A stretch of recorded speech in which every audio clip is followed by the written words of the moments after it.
ఉద్యోగులకు కొంత ఊరటనిచ్చేలా ఆంధ్రప్రదేశ్ ప్రభుత్వం ఒక కీలక ముందడుగు వేసింది. పీఆర్సీ, ఐఆర్ఓ, పెండింగ్ బకాయిలు, పదోన్నతులు, బదిలీలు, సర్వీస్ మ్యాటర్స్ వంటి సమస్యలన్నింటినీ జిల్లా స్థాయి నుండి రాష్ట్ర స్థాయి వరకు పరిష్కరించేందుకు ప్రభుత్వమే ముందుకొచ్చింది. ఎన్నో ఏళ్లుగా పెండింగ్లో ఉన్న వినతులు, బదిలీలు, సర్వీస్ అంశాలు, శాఖల వారి సమస్యలు ఇప్పుడు మళ్లీ చర్చకు వచ్చే పరిస్థితి కనిపిస్తోంది. ఈ సమస్యల పరిష్కారానికి జాయింట్ స్టాఫ్ కౌన్సిల్ సమావేశాలను నిర్వహించేందుకు ప్రభుత్వమే స్వయంగా షెడ్యూల్ విడుదల చేయడం విశేషం. సాధారణంగా జాయింట్ స్టాఫ్ కౌన్సిల్ సమావేశాలు గుర్తింపు పొందిన యూనియన్లతో ప్రతి 4 నెలలకు ఒకసారి నిర్వహించాలి. గతంలో ఒకసారి ఈ ప్రభుత్వ హయాంలో జరిగింది. యూనియన్లు జాయింట్ స్టాఫ్ కౌన్సిల్ సమావేశాలు నిర్వహించాలని ఎప్పటి నుండో కోరుతున్నాయి.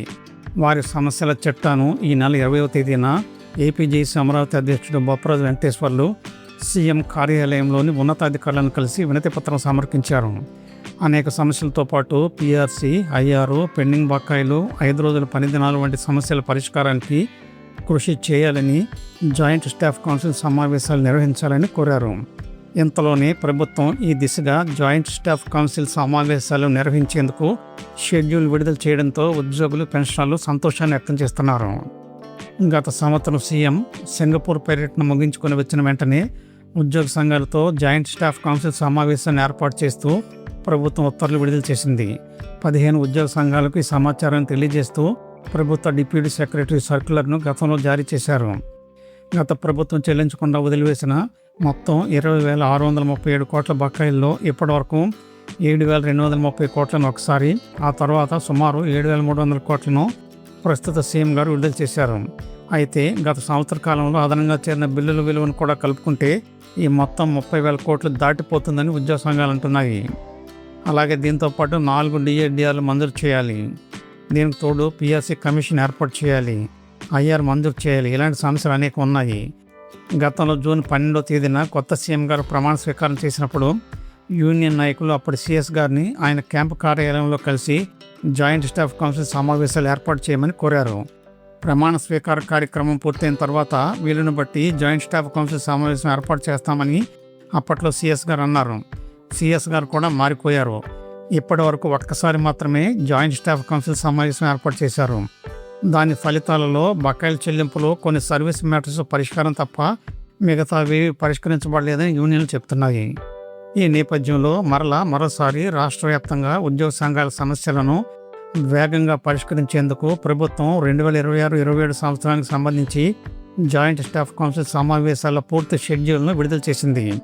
11 పీఆర్సీ బకాయిలు, డిఏడిఆర్ బకాయిలు, పీఆర్సీ సరెండర్ లీవ్ బకాయిల చెల్లింపులకు రోడ్ మ్యాప్, పీఆర్సీ కమిషన్ ఏర్పాటు, 4 డిఏడిఆర్ల చెల్లింపులు, ఐఆర్ మంజూరు, సిపిఎస్ రద్దు, సర్వీస్ మ్యాటర్స్, బదిలీలు, ప్రమోషన్లు వంటి ఇంకా అనేక పెండింగ్ సమస్యలపై చర్చలు జరగబోతున్నాయని తెలుస్తోంది. నిజానికి ఇలాంటి జాయింట్ స్టాఫ్ కౌన్సిల్ సమావేశాల్లో తేదీలను ప్రకటించడం, సమావేశ అజెండాను నిర్ధారించడం వంటి వివరాలు సీఎం కార్యాలయం నుండి వెలువడతాయి. సీఎస్ గారు ఈ మేరకు ఉత్తర్వులు జారీ చేశారు. ప్రస్తుతం ఉద్యోగులు, పెన్షన్లలో సమస్యల పరిష్కారం పట్ల అసంతృప్తి రాను రాను పెరిగిపోతూ ఉండటంతో ప్రభుత్వం ఈ సమస్యలను పరిష్కరించేందుకు పూనుకుందని చెప్పుకుంటున్నారు. ఈ నేపథ్యంలో జిల్లా స్థాయి నుండి శాఖాధిపతుల కార్యాలయాలు, రాష్ట్ర సచివాలయ స్థాయి వరకు ప్రత్యేక సమావేశాలు నిర్వహించి ఉద్యోగుల ఫిర్యాదులు, వినతులు స్వీకరించి పరిష్కార మార్గాలు చూడాలని ప్రస్తుతం ప్రభుత్వం నిర్ణయించింది. ఈ షెడ్యూల్ ప్రకారం జిల్లా స్థాయిలో 3 విడతలుగా సమావేశాలు జరుగుతాయి. మొదటి విడత జూన్ 1 నుండి 15 వరకు, రెండో విడత అక్టోబర్ 1 నుండి 15 వరకు, తుది విడత వచ్చే ఏడాది ఫిబ్రవరి 1 నుండి 15 వరకు నిర్వహించబోతున్నారు. అదేవిధంగా హెడ్ ఆఫ్ ది డిపార్ట్మెంట్ల పరిధిలో జూన్ 15 నుండి 30వ తేదీ వరకు, అక్టోబర్ 15 నుండి 30 వరకు, ఫిబ్రవరి 15 నుండి 28 వరకు సమావేశాలు జరగబోతున్నాయి. ఇక రాష్ట్ర సచివాలయ స్థాయిలో మార్చి 1 నుండి 15వ తేదీ వరకు ప్రత్యేక సమావేశాల షెడ్యూల్ ఖరారు చేశారు. ఈ సమావేశాలు కేవలం రూపకల్పనకి పరిమితం కాకుండా గుర్తింపు పొందిన ఉద్యోగ సంఘాలతోనూ, పెన్షనర్ల సంఘాలతోనూ తప్పనిసరిగా నిర్వహించాలని ప్రభుత్వం స్పష్టం చేసింది. అన్ని ప్రభుత్వ శాఖల స్పెషల్ చీఫ్ సెక్రటరీలు, ముఖ్య కార్యదర్శులు, శాఖాధిపతులు, జిల్లా కలెక్టర్లు నిర్ణయించిన తేదీల ప్రకారం సమావేశాలు నిర్వహించాలని ప్రభుత్వం ఆదేశాలు జారీ చేసింది. ఈ మేరకు ప్రభుత్వ ప్రధాన కార్యదర్శి జి సాయి ప్రసాద్ అధికారిక ఉత్తర్వులు విడుదల చేశారు. ఉద్యోగ సంఘాల నుండి వరుసగా వచ్చిన వినతులు, ముఖ్యంగా ఏపీజేసీ అమరావతి తరఫున పదే సమర్పించిన రిప్రజెంటేషన్ల నేపథ్యంలో ప్రభుత్వం ఈ నిర్ణయం తీసుకున్నట్లుగా తెలుస్తోంది. ప్రత్యేకంగా ఉద్యోగుల సమస్యల పరిష్కారానికి జిల్లా కార్యాలయాలు, హెచ్ఓడి కార్యాలయాలు, రాష్ట్ర సెక్రటేరియట్ స్థాయిలో జాయింట్ స్టాఫ్ కౌన్సిల్ సమావేశాల షెడ్యూల్ను ప్రకటించడం పట్ల ఏపీజేఏసీ అమరావతి హర్షం వ్యక్తం చేసింది. ఉద్యోగ సంఘాల వర్గాలు చెప్తున్న మరో ఆసక్తికర అంశం ఏంటంటే, చరిత్రలో తొలిసారి ప్రభుత్వం స్వయంగా తేదీలతో కూడిన స్పష్టమైన క్యాలెండర్ను ప్రకటించడం.